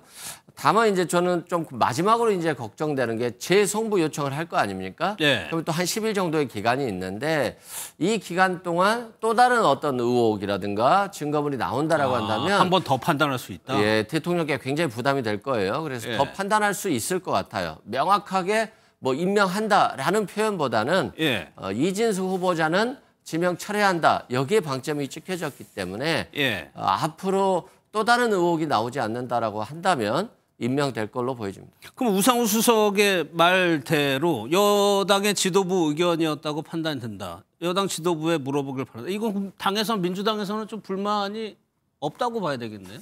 저는 이걸 뭐 당에서 불만이라기보다는 아무래도 대통령이 인사권을 운영하는 데 있어서 대통령 인사권은 전적인 거잖아요. 그런데 이걸 또 지명 처리하는 게 좀 부담스럽기 때문에 당에서 이런 문제는 또 좀 부담을 안아주는 것도 저는 괜찮을 것 같고. 그리고 또 실제 당에서 지도부에서 또 강하게 요청한 것도 맞기 때문에 대통령에게 부담도 줬습니다만 또 부담을 덜어주는 측면도 있지 않았을까 싶습니다. 그러면 최 위원께서는 이재명 대통령 하루 고민했다고 지금 얘기를 하고 있습니다. 그럼 그 고민의 가장 중요한 변수는 뭐였을 거라고 보십니까? 여론이죠. 오늘 그 신문 보시면 다 아시겠지만 강행했을 때 여론. 그렇습니다. 여론인데 오늘 신문 보시면 다 아시겠지만 한겨레 등등 진보 언론에서 모두 강선우 후보자에 대해서 반대를 했어요. 그 지명 철회를 해야 된다 이런 식으로 논조로 썼는데 대통령께서 이렇게 가시는 거에 대해서 본인도 부담이 굉장히 많았을 겁니다. 우상호 정무수석의 말을 보면 여러 가지로 많이 읽을 수가 있죠. 예. 우상호 정무수석은 미사여구를 쓰면서 강선우 후보자를 변호하지 않아요. 그냥 당에서 이렇게 해달라고 해서 이렇게 됐습니다. 이렇게 직선적으로 가버렸어요. 예. 그러니까 이게 당의 요청인 것처럼 했지만 어쨌든 대통령실은 굉장히 부담을 안는다는 뉘앙스를 비쳤거든요. 예. 그렇기 때문에 이게 두고두고 굉장히 좀 어려움이 될 수 있다. 조국 수석이 법무부 장관 지명되고 나서 문재인 대통령께서 굉장히 고민을 많이 하시다가 결국에는 지명을 했거든요. 계속 갔다가 결국 35일 만에 사퇴를 했습니다. 예. 그러니까 이게 버티기 어려운 거예요. 한번 이렇게 넘어오면 예. 이게 물살이 이렇게 우리 그저께 비가 오는 걸 보면 이게 비가 갑자기 이렇게 많이 오면 또랑물이 한번 넘쳐버리면 이게 뭐 강물이 되고 갑자기 바닷물처럼 물이 막 휩쓸려 내려오는 겁니다. 이게 한번 여론의 등을 지면 굉장히 부담스러운데 이게 대통령께서 이 강선우 후보자를 직접 지명하신 그런 케이스여서 예. 내치기가 굉장히 어려웠던 것 같아요. 그런 정치적 부담을 안았던 것 같은데 그러나 지금 오늘 여론이 굉장히 나빠졌고 특히 진보 언론마저 굉장히 돌아선 측면이 있어서 대통령실이 이걸 굉장히 앞으로 좀 막아내기가 좀 예. 어렵지 않을까. 어느 순간 이걸 좀 막아줬어야 되는데 이번에 그 장고 끝에 상당히 악수를 두신 것 같습니다. 그러면은 관련해가지고 야당은 뭐 일제히 비판을 했습니다. 뭐 국민의힘에서는 장관으로 인정하지 않겠다 이런 말까지 하고 있는데 야당의 반응들 한번 좀 보도록 하겠습니다. 이재명 대통령이 기어이 강선우 여가부 장관 임명을 강행하겠다고 선언했습니다. 내심 기대했지만 혹시나 했더니 역시나였습니다. 국민의 상식에 맞서 싸우겠다는 선전포고로 읽힙니다. 자신들이 권력을 잡으니 억약 부강의 길로 또 갑질의 길로 가고 있습니다. 이쯤 되면 이재명 정부는 갑질 정부라고 해도 과언이 아닐 것입니다. 어쩌면 이번 강선우 후보자의 임명이 이재명 정부가 내리막길을 가는 그 신호탄이 될지도 모르겠다라는 생각을 합니다. 이승훈 부위원장님, 뭐 야당의 반대는 그렇다 치더라도 오늘 보면요. 정영애 전 장관이라고 문재인 정부에서 여가부 장관을 하셨던 분이 또 오늘 강선우 후보자를 지적을 했고 참여연대에서도 여전히 철회를 해야 된다고 요구하고 있는 상황이거든요. 그러니까 이런 부분이 조금 고민됐던 부분이에요. 예. 제 같은 경우도 혹시라도 다른 의혹 제기를 나오면 어떨까 이랬는데 문재인 정부의 여가부 장관이었던 분이 자신의 해바라기 센터를 어떤 예산이라든가 의사 문제로 안 된다라고 했을 때 예산을 삭감했다라고 예. 했기 때문에 이것도 뭐 갑질이다라고 주장한 부분은 또 이것도 굉장히 대통령께는 부담이 되겠습니다만 다만 이제 예산 삭감 문제는 실은 뭐 국회의원들이 다 예산 삭감하는 건 또 경우에 따라서 꼭 필요한 부분인 것이고 예. 이 예산 삭감이 갑질을 위한 것인지 아니면 좀 필요에 의한 예산 삭감인지는 또 다른 부분이 있잖아요. 예, 그래서 예. 구체적으로 이게 해명되기는 좀 어려운 부분이다라고 말씀드리고 조국 전 장관의 문제로 이 사건을 비교하는 것은 저는 좀 적절치 않다라고 생각해요. 조국 전 장관은 검찰 개혁이라고 하는 그 거대한 산에 있어서 검찰들이 굉장히 거부하면서 조국 전 장관을 공격했던 사건이었던 것이고 강선우 의원에 대한 갑질 의혹에 대해서는 어떤 감정적인 부분이거든요. 예. 뭐 객관적인 증거나 자료 없이 상대방이 느꼈을 어떤 스트레스라든가 상처 이런 부분이에요. 그래서 이런 부분이어서 강선우 후보가 임명되더라도 자신이 앞으로 이런 좀 잘못된 처신에 대해서 잘 극복한다라고 한다면 예. 저는 충분히 극복할 수 있는 부분이라고 생각을 합니다. 그래서 뭐 대통령이 임명했다라고 해서 이게 뭐 이재명 정부가 좌초되는 뭐 하나의 계기가 된다. 이건 너무 과한 것이고 뭐 마이너스 1점 정도의 실점은 하는 것이지만 이건 강선우 후보가 또 다시 여가부 장관 하면서 만회해드리면 되는 것이기 때문에 중요한 것은 아니지만 그렇다 할지라도 저는 보좌관들이 여기에 대해서 문제 제기했잖아요. 그랬죠. 이건 솔직히 저도 좀 굉장히 부담되는 부분이에요. 아, 보좌관들이 조금 그렇게 행동했던 부분. 네, 이건 보좌관들은 좀 거부감을 느꼈던 것이고 강선우 후보가 좀 의사 전달할 때 좀 상처를 주는 부분이 있는 것 같아요.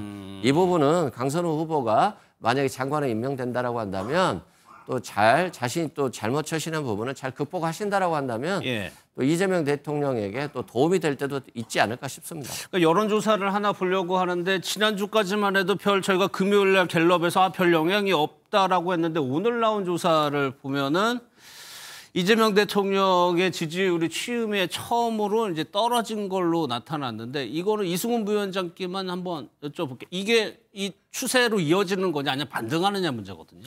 저는 이제 최근에 굉장히 지속적으로 올라왔잖아요. 여론 지지율이. 그건 이재명 대통령이 경제 정책을 좀 잘했던 부분이고 또 어떤 대한민국 국민의 어려움에 대해서 신속히 뭔가 조치하는 부분이 있었어요. 상법 개정안이라든가.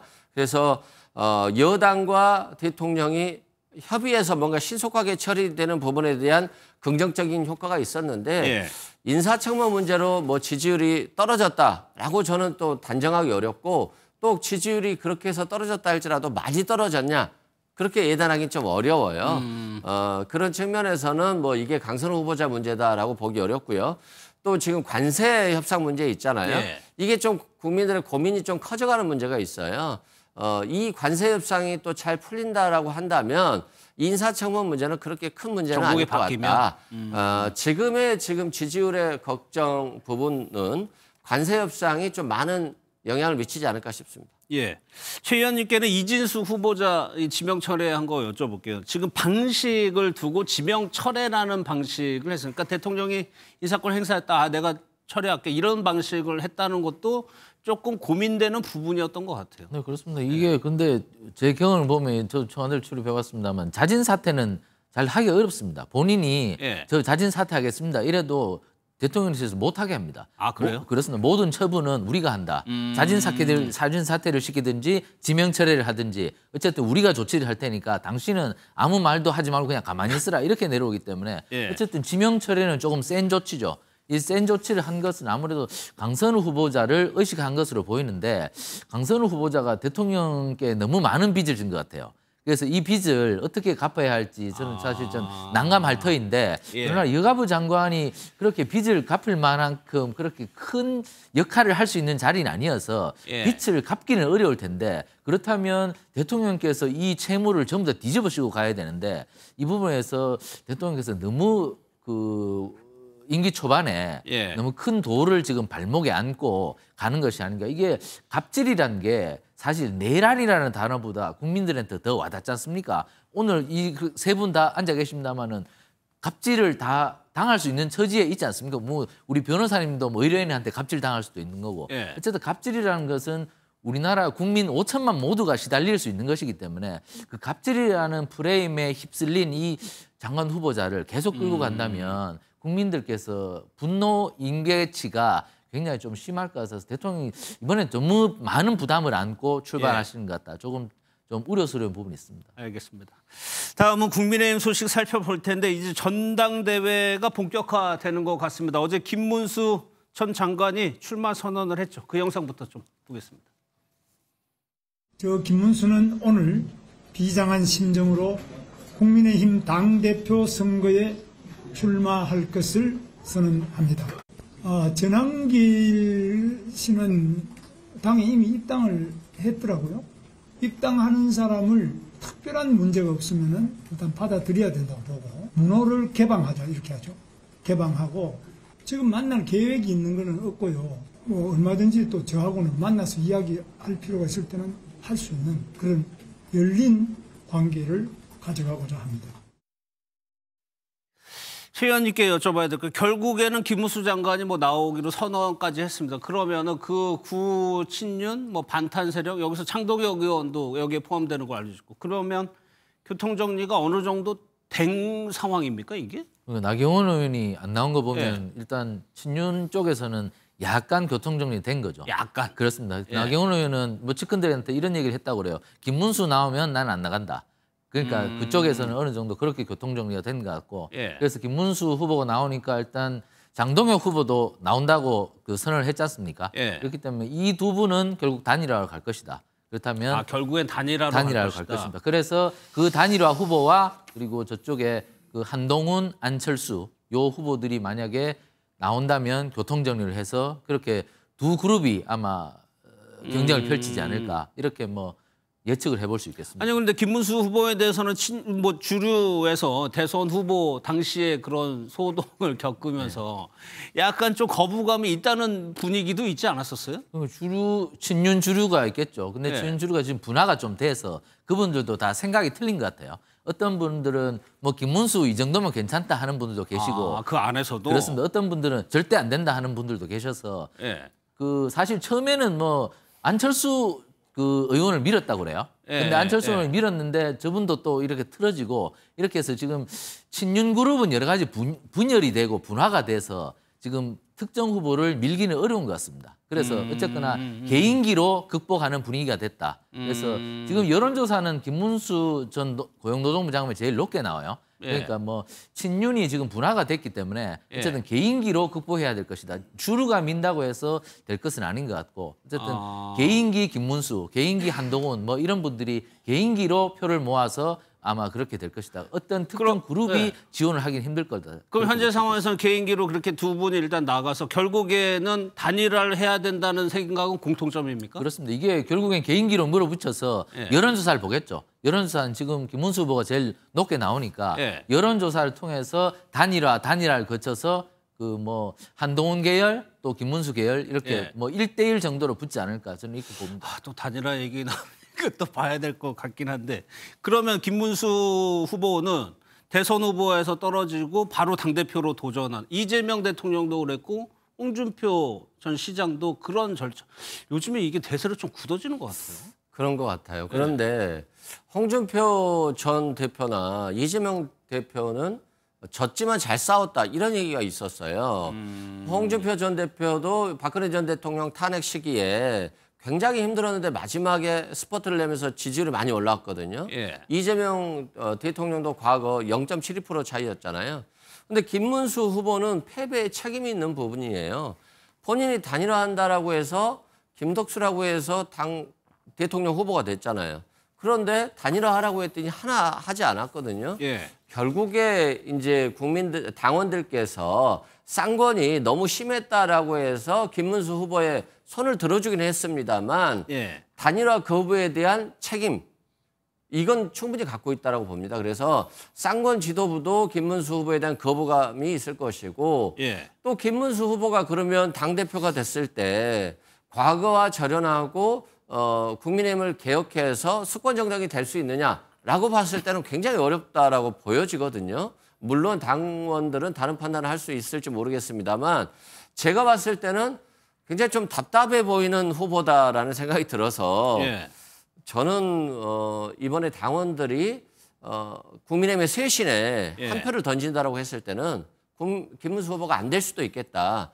물론 이제 한동훈 전 후보가 나오느냐 여부에 따라서 또 변수는 좀 달라질 것이고 또 찬탄파들이 어떻게 단일화를 하느냐는 달라지겠습니다만 김문수 후보가 국민의힘 당대표가 됐을 때 희망이 있을까요? 저는 굉장히 회의적으로 봅니다. 그러면 친한계, 뭐 쇄신을 요구하는 국민의힘 내부에서요, 개혁을 요구하는 쪽에서는 어떤 움직임인지 살펴볼 텐데 조경태 의원이 오늘 공식 선언을 했습니다. 그 영상부터 좀 보겠습니다. 정통 보수를 다시 재건하기 위해서 나온 조경태 의원입니다. 당대표 출마 공식 선언을 위해서 이 자리에 나왔습니다. 당과 보수 진영을 위기에 빠뜨리고 여전히 기득권을 움켜쥐고 있는 당내 구태석들을 업참마속하지 않으면 우리 당과 보수의 미래는 없습니다. 보신 것처럼 조경태 의원이 오늘 출마 선언을 했는데 애초에 조경태 의원은 치단계로 분류되는 인사였습니다. 이제 김문수 후보가 나온다고 하니까 그러면 한동훈 전 대표는 어떻게 되는 거냐가 오늘 최대 관심이었어요. 안철수 의원이 한 전 대표를 만났다고 했죠. 안철수 의원이 생각하는 거하고 또 치단계의 김종혁 전 최고위원이 생각하는 것까지 한번 들어보도록 하겠습니다. 친길 당대표가 되려고 하시는 것입니까? 김문수 후보님, 당을 위한 길이 무엇인지 진정성을 가지고 고민해 주십시오. 국민에게 선택받을 수 있는 길은 단 하나.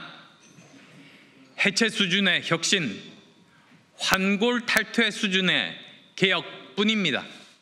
연대에 대한 이야기는 전혀 나오지 않았던 것이 본인 스스로도 지금 출마할지 출마를 안 하게 될지 아직 결정하지 않은 것으로 저는 이해했습니다.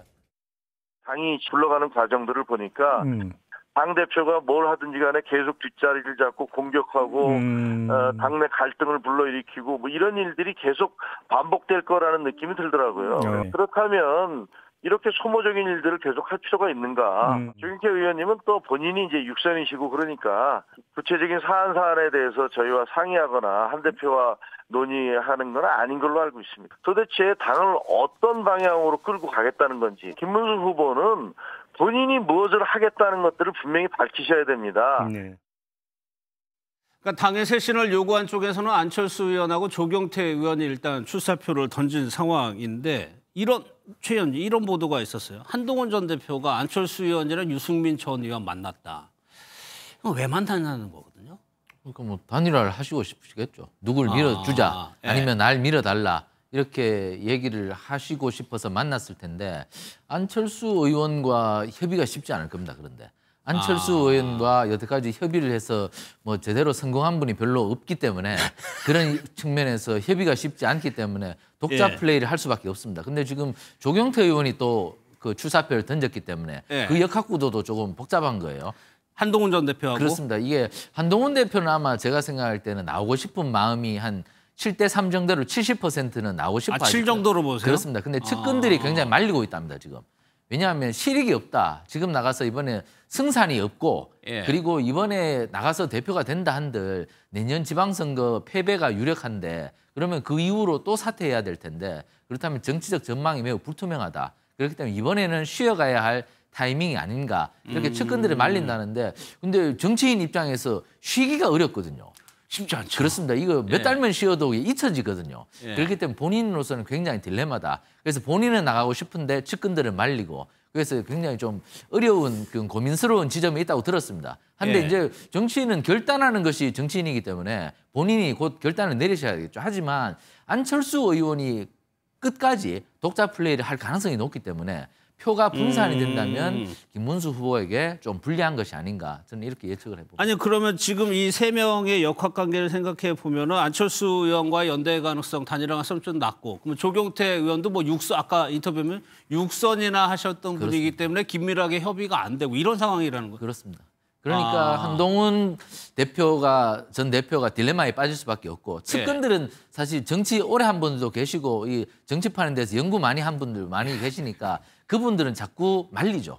말린다는 얘기가 자꾸 나오는 이유는 구도상 불리하다. 이게 선거는 사실 그 인물도 중요하지만 구도가 중요하지 않습니까? 그렇죠. 그런데 이게 구도상 한동훈 전 대표가 굉장히 나가서는 불리한 처지에 놓일 수밖에 없는데 그러나 한동훈 전 대표 입장에서는 저렇게 라방을 하는 이유는 내가 지금 잊혀지면 날 끝인데 이번에 나가야 되는데 이런 마음이 자꾸 굴뚝 같으신 것 같은데 그러나 지금 측근들이 많이 말려서 측근들 얘기를 들을 것인지 아니면 본인이 뚫고 나갈 것인지 저는 뚫고 나갈 가능성이 좀 높을 것 같은데 그렇게 돼버리면 본인한테는 굉장히 불리할 것이다. 이번에는 측근들 조언을 듣는 것이 본인의 정치적 그 미래를 위해서는 좀 나을 텐데 어쨌든 한동훈 전 대표도 그 보수 정치인들 입장에서는 좀 키워 나가야 될 사람으로 좀 인식되거든요.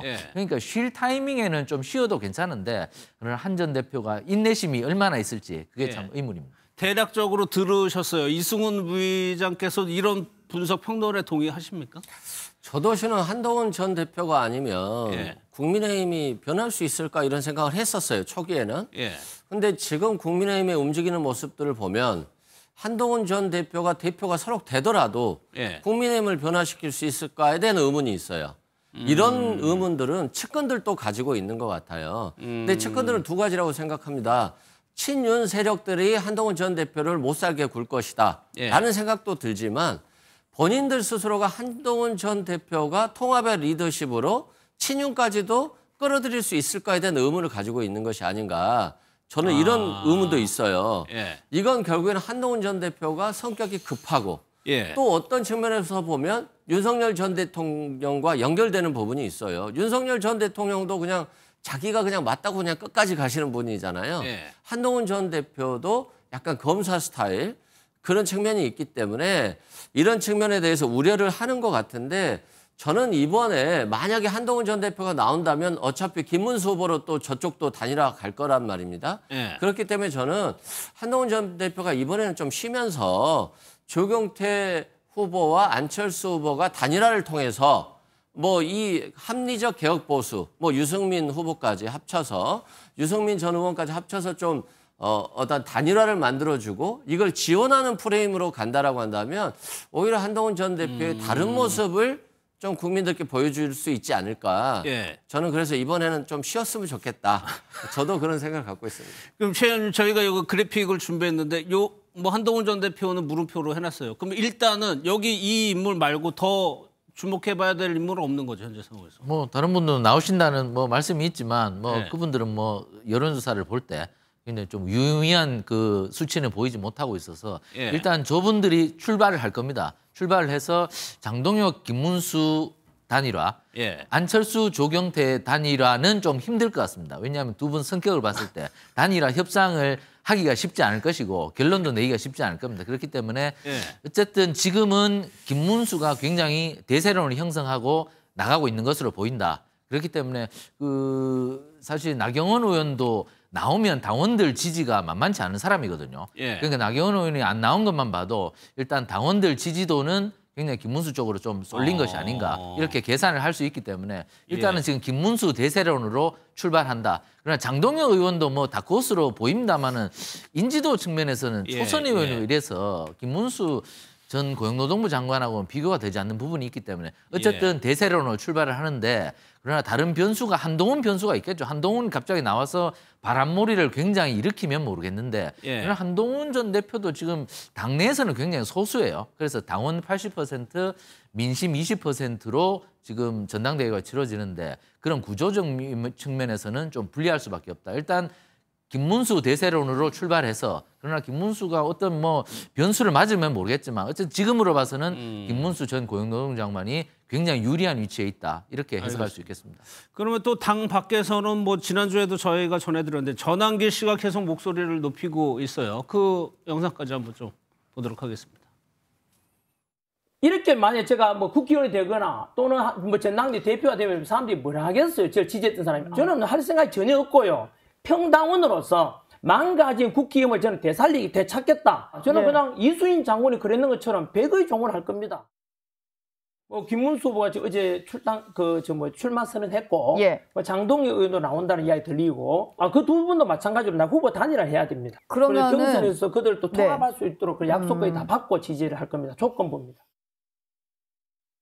최 의원님, 뭐 후보 두 사람의 후보 단일화는 지금 보수 쪽에서는 그거가 방법이라고 유력하게 보는 것 같은데, 근데 그런 흐름이요. 뭐 전환길 씨로 대표되는 친윤, 뭐 이렇게 계엄에 찬성하고 부정선거로 음모론을 믿는 이런 세력까지도 엎어지는 상황이 되는 건가요? 같이?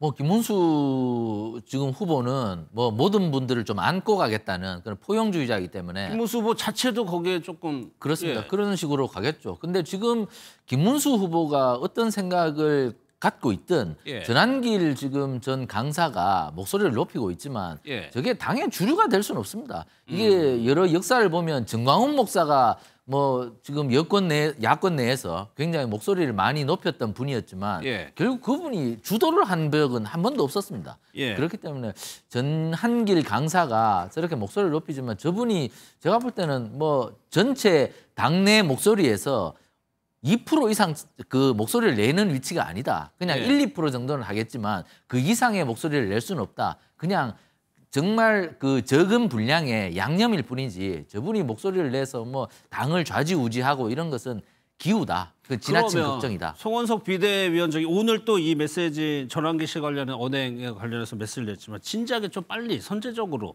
좀 대응할 필요는 없었을까요? 근데 뭐 제가 지금 말씀드렸다시피 지금 국민의힘이 그래도 아무리 쪼그라들어도 107석이나 갖고 있는 제1야당인데 그냥 원내 대표들이나 그냥 그 국회의원들은 이래 생각하죠. 아니 전한길 저 강사가 아무리 목소리를 높여도 저게 우리 정당을 좌지우지할 만큼 그렇게 큰 목소리 아니다. 그렇기 때문에 그렇게 우리가 저 사람한테 저렇게 뭐 관심을 쏟을 필요는 없다. 그리고 저기 그 송원석 원내대표가 저번 연설회 토론회 때 갖는 것은 사실 저도 그렇게 느낍니다만은 원내대표가요 하루에 국회에서 열리는 토론회나 뭐 여러 가지 세미나에 7, 8군데를 갑니다, 하루에.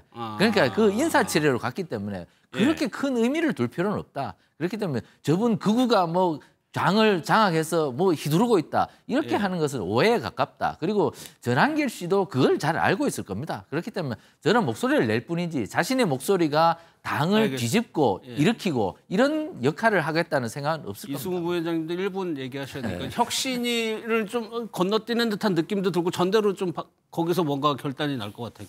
그러니까 뭐 혁신을 해야 되는데 전한길 씨한테 끌려다니는 건 맞죠. 전한길 씨를 적절히 이용하는 겁니다. 지금 지도부들은. 근데 이용했다가 서로 간에 이용하는 것이기 때문에 뭐 혁신에 굉장히 걸림돌 되지 않겠어요? 이 사람이 아무런 영향이 없다라고 하지만 굉장히 스피커이고 전한길 씨와 정광훈 씨가 같이 부정선거를 외치고 있고 여기에 대해서 적절하게 이 사람들 표를 가져가려고 하는 것이니까 적절하게 표를 가져갔으면 적절하게 뭔가를 줘야 되지 않겠습니까? 그런 측면에서 국민의힘이 쇄신하기에는 전한길 씨가 굉장히 어울리지 않고 저는 전한길 씨가 좀 코미디언을 하는 게 맞지 않나 저는 개인적으로 그런 생각이 듭니다. 알겠습니다. 오늘 보니까 혁신위가요 23일 의원총회에서 혁신안 3가지에 대해서 논의를 한다고 얘기를 했습니다. 그러면 이날이요. 이 혁신위가 제시한 것 중에 어떤 것들이 채택이 될 건지도 한번 좀 봐야 될 것 같습니다.